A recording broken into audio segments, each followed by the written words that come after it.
더 나아가서 이제 송가연 씨가 로드FC 그 대표와 있었던 이야기를 또 폭로를 하는데요. 2013년 11월의 이야기인데요.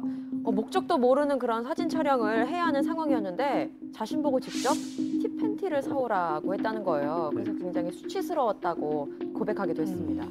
어쨌든 송가연 선수 얘기는 또 이렇고 또 쌍방 얘기를 들어봐야 됩니다. 또 회사 측 얘기는 조금 다릅니다. 당시 진행한 화보 촬영은 유명 남성 잡지 M사와 촬영을 했었고 촬영을 다 한 뒤에 그 결과물을 보니 너무 수위가 높아서 절대 이것을 내보내면 안 되겠다라고 해서 잡지를 인쇄 전날 다 사진을 빼앗아 왔다라고 오히려 내가 좀 회사 측에서 좀 보호를 했다라는 입장이었던 거죠.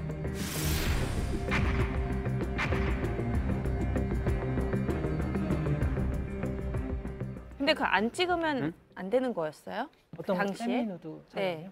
그러니까 오라면 오고 가라면 가는 그런 시스템이잖아요. 좀 약간은 선후배 관계가 좀 엄격하고 스포츠계 자체가 그거를 안 하고 싶다고 해서 당장 내가 안 나가면은 내가 당장 어떤 앞으로의 경기라든지 선수 생활에 문제가 있을지 모른다라는 어떤 걱정을 하면서 저희 개그맨들도 선후배 관계가 정말 심하잖아요. 근데 만약에 정말 심한 가운데 이 세미누드를 시킨다.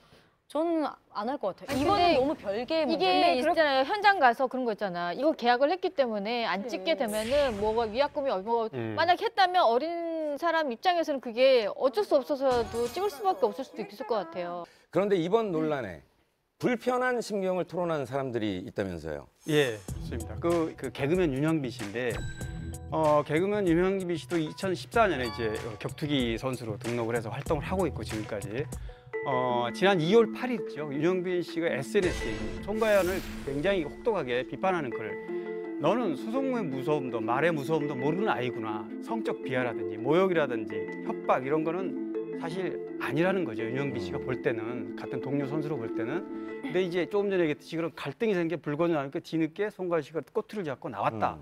이렇게 주장하는 겁니다.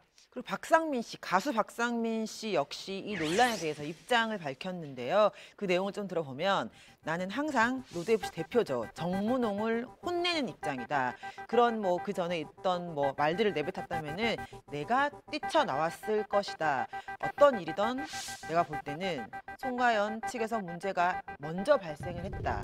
그때 함께 고민하면서 이야기를 했고 결론을 내리기도 했다라면서 송가연 씨 소송 논란에 대해서 이해할 수 없다라는 입장을 밝혔습니다. 그런데 이거는 지금 분들이 말 그대로 로드FC의 실제로 어떤 이익관계가 있는 분들이 지금 얘기하는 거기 때문에 예를 들어 박상민 씨 같은 경우에는 로드FC의 부대표직을 맡고 있기 때문에 굳이 따르자면은 이쪽 말을 100% 신뢰할 수는 없는 상황이다.